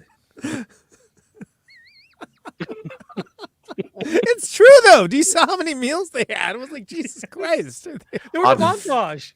I just ruined the dang comforter by spilling bacon grease on it. It's okay. I can just get another one. I got 5 more over there. No windows in that room too. Weird.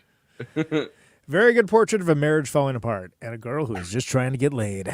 That's what she was wanting for a long time. She's like, make love to me. He'd be like, no, I want to save you. No, I got hose. I don't need you. Exactly. By the way, that's friend of the show, Nando. Yeah. Yeah. So. Birthday twin. Hey. She's trying to get laid, but these pills have kicked in. I'm sorry, baby. My dick just ain't standing up like. Oh, my dick's all covered in crumbs. Baby, this is 1970. See, I was saying a thing. Yeah. Oh, there's that piece of coffee cake I was missing. Where's the coffee cake that Conan got from whenever he was visiting me? Oh yeah, like bigger than his head. Gigantic coffee cake. Yeah, I guess that's it.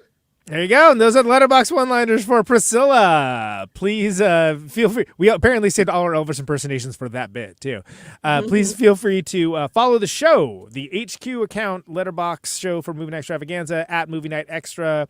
We're posting stories of all the various episodes that we cover with links and all good stuff in there. Archivally? Sure. It's an archival form.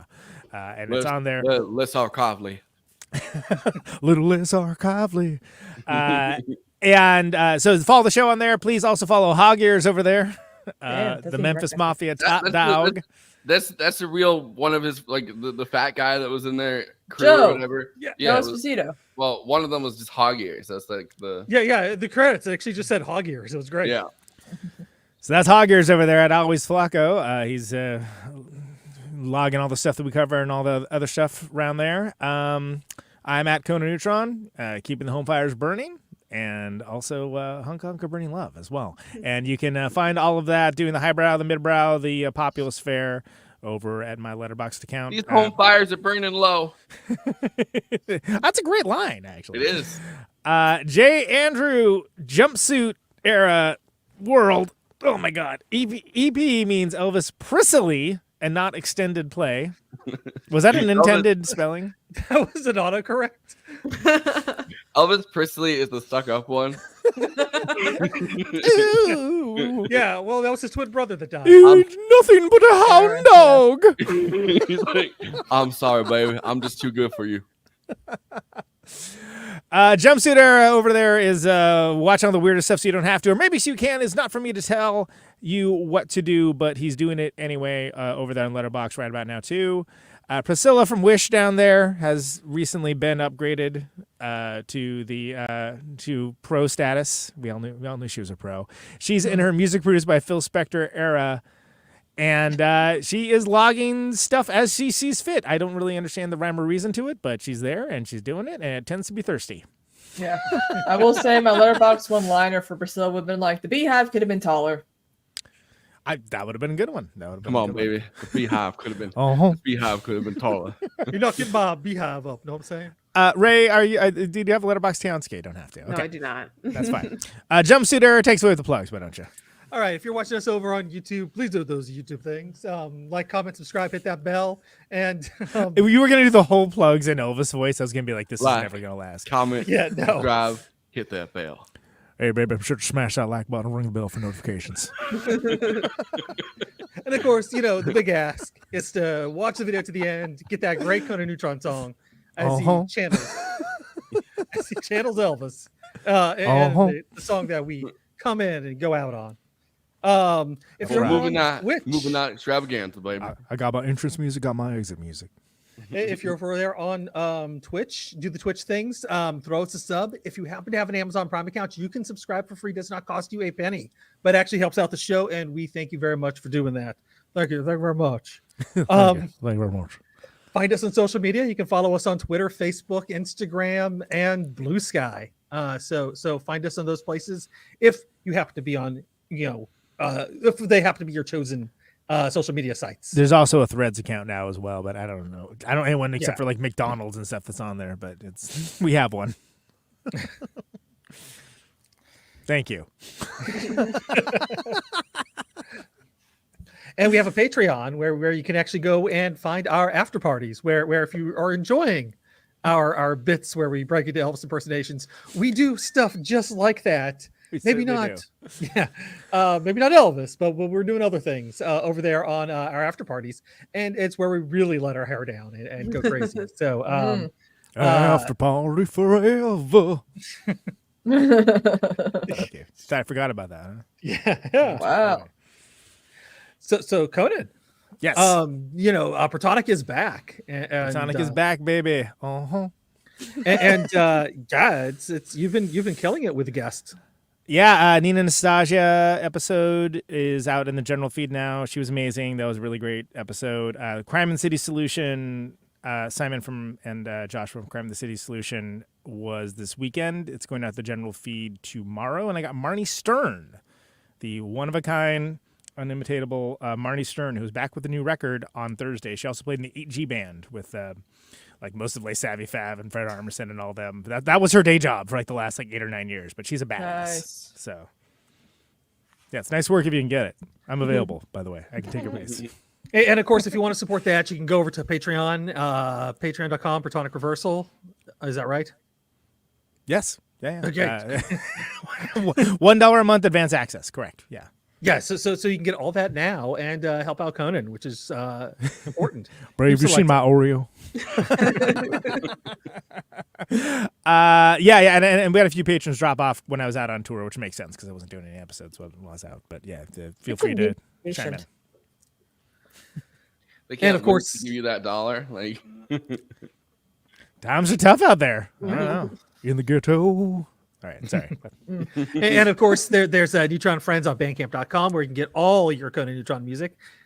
Yes, for Conan Neutron, The Secret Friends, which is in fact the name of the band. Correct. You can go get it there. Bandcamp still around. Not looking too great with them laying off a lot of the actual people doing the work.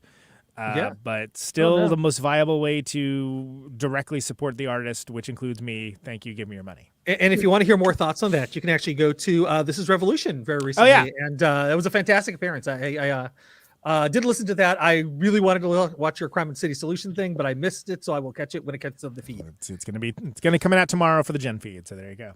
Yeah. So there we go. I got to. Yeah, that was a good conversation. There should be more of that happening right now, but I get it. There's other things going on. Yes, like March for Genocide in DC. Exactly. Yeah. People out here marching for genocide. I'm out here marching. What else is there to call it at this point? I'm just saying. True. Okay. We're gonna save all our QAnon Elvis hot take impressions for the after party. I think. Baby, take the red pill. All I'm saying is Robert F. Kennedy's got some good ideas, man. I would die before I took that jab.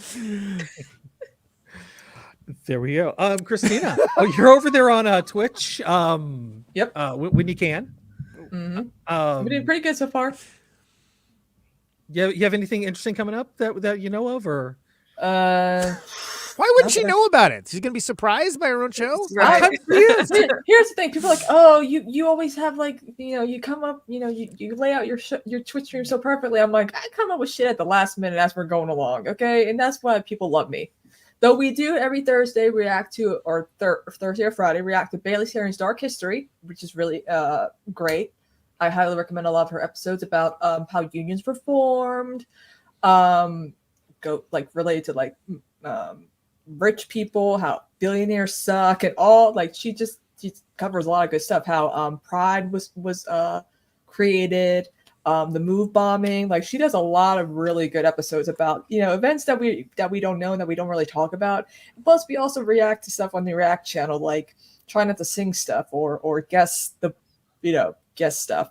So I actually subscribed to that show based on your recommendation. Yes. Now, have I listened to it? Nope, but I subscribed to it. So you should listen to it. I'll listen to it eventually. It's on good. there. I'll get It's to good. it. I'll get to it. Fantastic. And of course, you have a Patreon as well. So patreon.com/cosmopolitics if you want to support Kristina. Yes. And then of course the money. Rayyvana, you have taken the L, which is a play on words. Yes, it is. It's a podcast I do with my best friend Jay. Public transit in Chicago is called the L. A lot of bad things have happened to us on the train, so we talk about it. And it's not political, unlike everything else I do. So it's a nice way to unwind and hear my unmitigated thoughts on topics such as shared custody agreements people are litigating over Reddit, or is that coat you bought your child too expensive, and does it make them look like a douchebag? Yes. So we do that on Taking the L. If you're asking that question, sounds already answered. Your child looks like a complate asshole. Right, your child sucks. They Your suck child shit, looks and like a it's your douchebag. fault. Listen, honey, your child looks like a dickhead.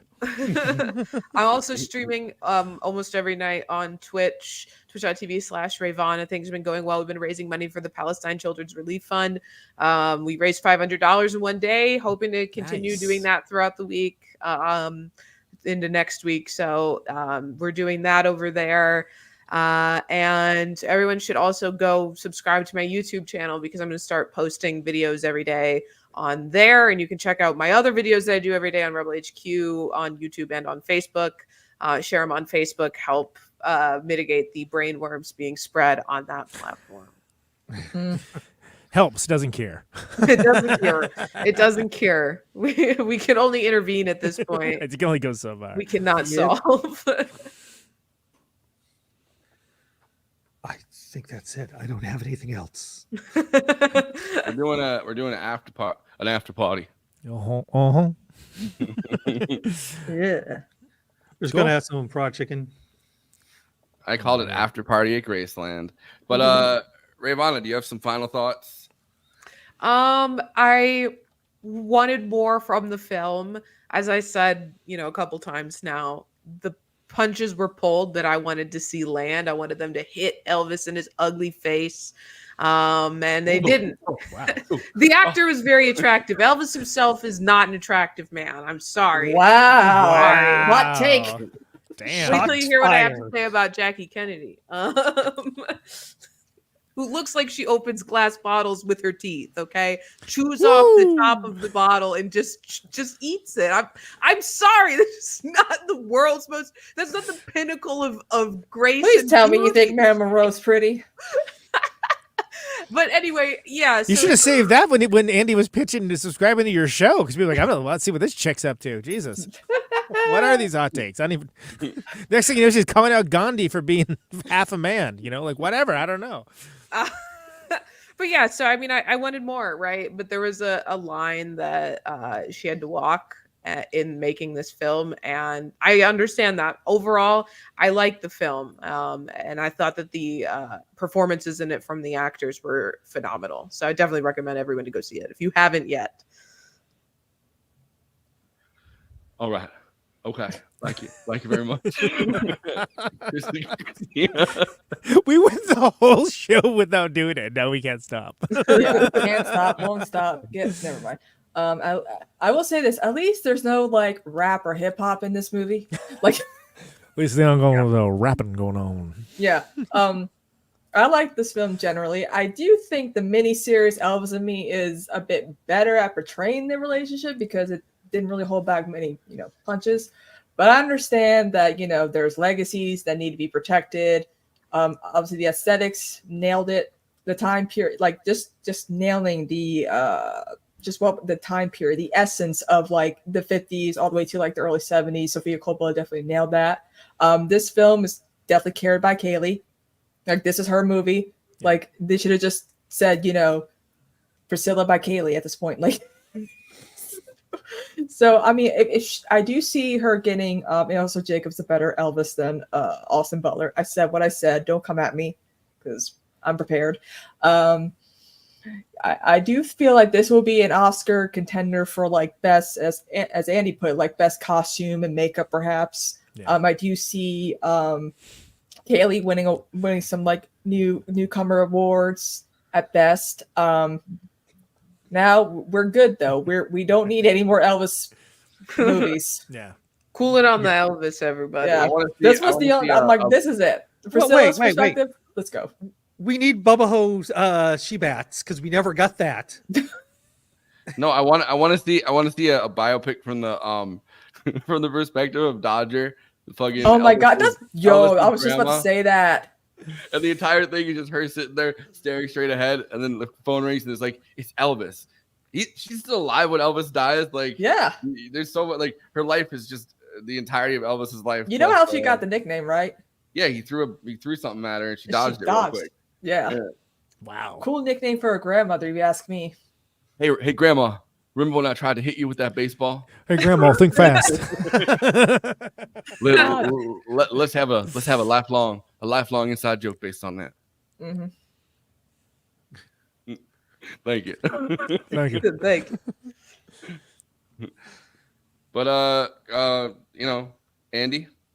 Hey, this movie really is like I said before, it is Zack Snyder for women. It is release the Coppola cut.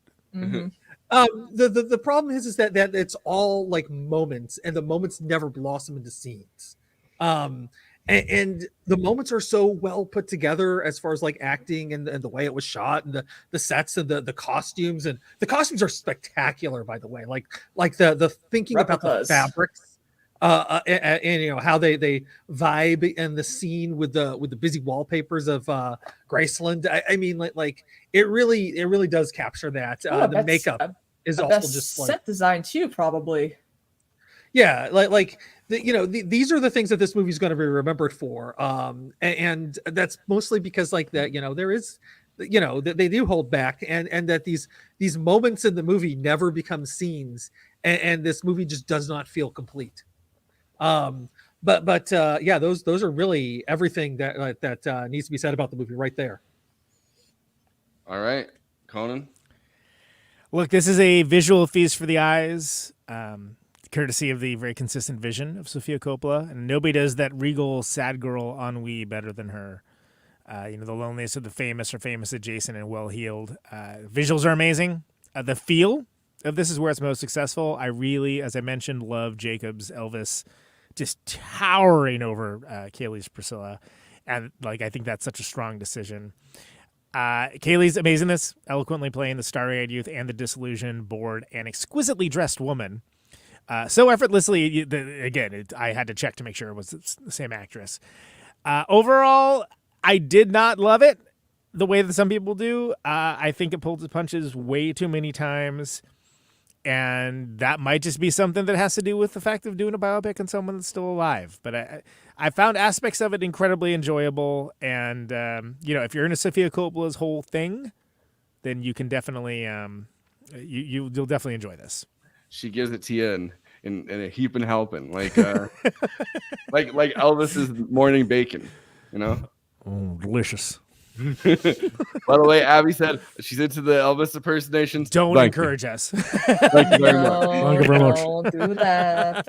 Oh, and before we go to the after party, I should say, next week is the Sam Cedar talking about real life, the Albert Yeah. Brooks movie with his directorial debut with Sam Cedar. He's coming back on. That's right. Gotta get ready for that one. And we're gonna try to solicit him into letting us be sponsored by Cedar Seeds. Yes. I'll do it. I can work on it.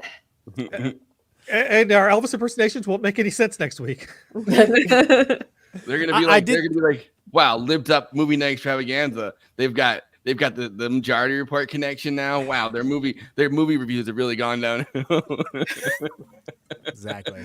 People are saying this more and more. Well, people are saying it more and more. Thank you.